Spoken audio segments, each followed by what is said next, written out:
Boa tarde, pessoal. Sejam bem-vindos para mais uma videoaula de História. Hoje, na nossa aula, a gente vai discutir o que é a Idade Média.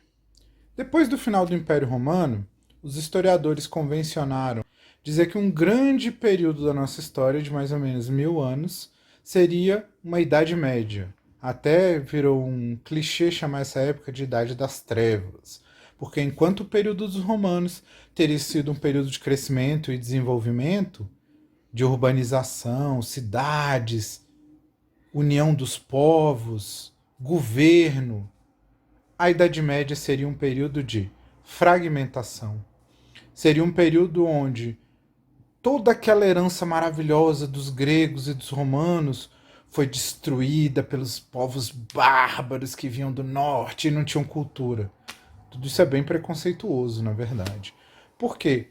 Durante o período da Idade Média tiveram vários desenvolvimentos importantes. E o que a gente pode classificar realmente é que a Idade Média europeia é um período de fragmentação.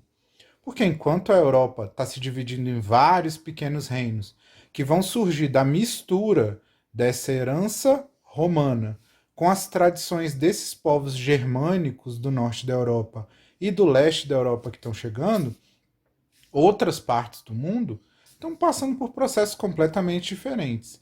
Lá na China, ou na África, ou mesmo na América, a gente tem povos que estão passando por grandes períodos de desenvolvimento. Então, na verdade, a gente não pode pensar que o que está acontecendo na Europa vale para o mundo inteiro. O próprio Império Bizantino, que a gente falou na outra aula, está num período de superdesenvolvimento até o final da Idade Média.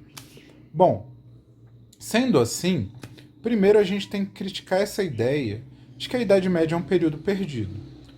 Ele é um período que tem características próprias, todas elas baseadas na descentralização, ou seja, os romanos, eles cresceram demais. Chegou um momento que a principal crise dos romanos é que eles não conseguiam derrotar outros povos para trazer mais escravos, porque praticamente eles tinham conquistado tudo que tinha ao redor do mar Mediterrâneo, e eles não conseguiam ter tropas e soldados para manter esse tanto de fronteira que eles criaram. Com isso, os governantes locais começaram a ficar muito poderosos.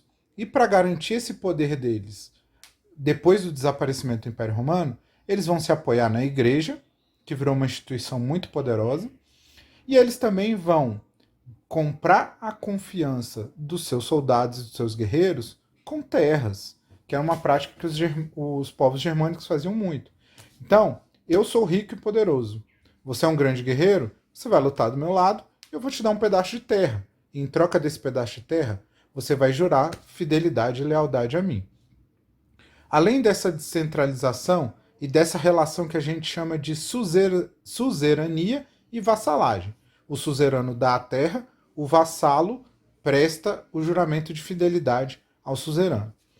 Além disso, desse processo, a Idade Média também vai se caracterizar por uma ruralização, ou seja, durante o Império Romano, as cidades cresceram e se desenvolveram muito. Sem ter como proteger e garantir a sobrevivência das pessoas na cidade, as pessoas vão voltar para a área rural, para os campos, para procurar segurança, proteção e também uma forma de se alimentarem. Então muita gente vai abandonar as cidades e vai voltar a morar nas terras. Essas pessoas, que no começo vão ser chamadas de colonos, vão virar os servos da Idade Média, que, no fim das contas, eles eram como se fosse o último dos vassalos, porque o dono da terra, o nobre, o senhor feudal, dava um pedacinho de terra para aquele camponês trabalhar, e aquele camponês se sentia protegido, mas ele tinha que dar uma parte da comida que ele plantava, ele tinha que trabalhar nas terras do senhor feudal. Então, ele vai ser muito oprimido, mas vai encontrar um lugar ali para a própria sobrevivência. Dentro disso tudo, a gente também precisa levar em consideração que a Idade Média é uma coisa inventada. Ela foi inventada para justificar esses estados que estão surgindo. A importância, por exemplo, do Reino Franco para os franceses, que vão ter o seu Estado Nacional formado naquela região, é fundamental. vários outros povos que estão ali vivendo questões nessa mesma época, ou a própria formação da Inglaterra, que a partir de reinos que vão ser invadidos e atacados pelos povos chamados Vikings. Tá aí a série Vikings, ou a série The Last Kingdom, que tem as duas no Netflix, que estão tratando justamente sobre esse período, desses ataques dos povos do norte da Europa, sobre esses reinos formados pelos germânicos sobre os territórios dos romanos.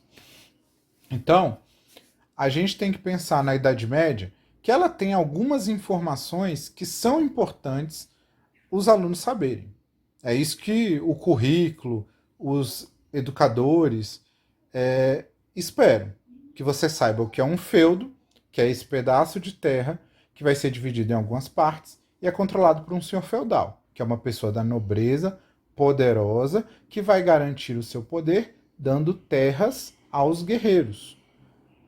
O rei vai ser o principal dos senhores feudais, mas abaixo dele vai ter os condes, os duques, os marqueses e uma série de hierarquia da nobreza que vai ser muito apoiada pela igreja.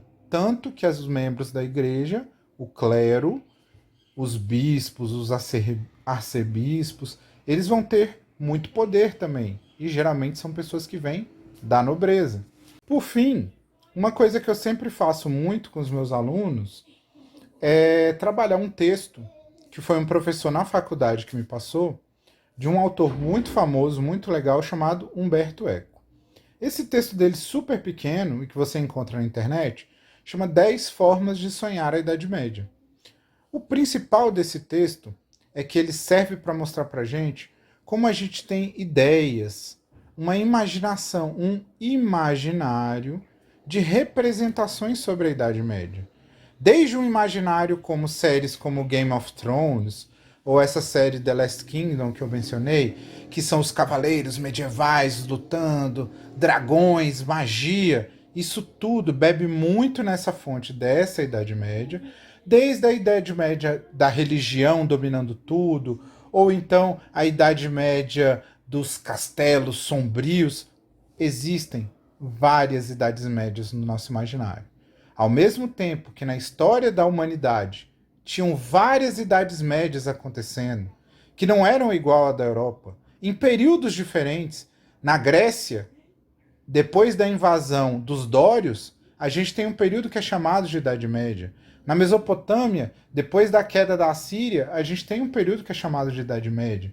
Então, na verdade, a gente teve várias idades médias, como a gente teve vários renascimentos, como a gente teve várias revoluções. Um texto legal para você refletir sobre o que a Idade Média pode ser. E por que pode ser legal estudar a Idade Média para a gente entender a formação dos países, que vai vir no final dela, por exemplo, Portugal, e que vai ser importante para a gente entender como que tem um Brasil e que ligação que ele pode ter com isso tudo.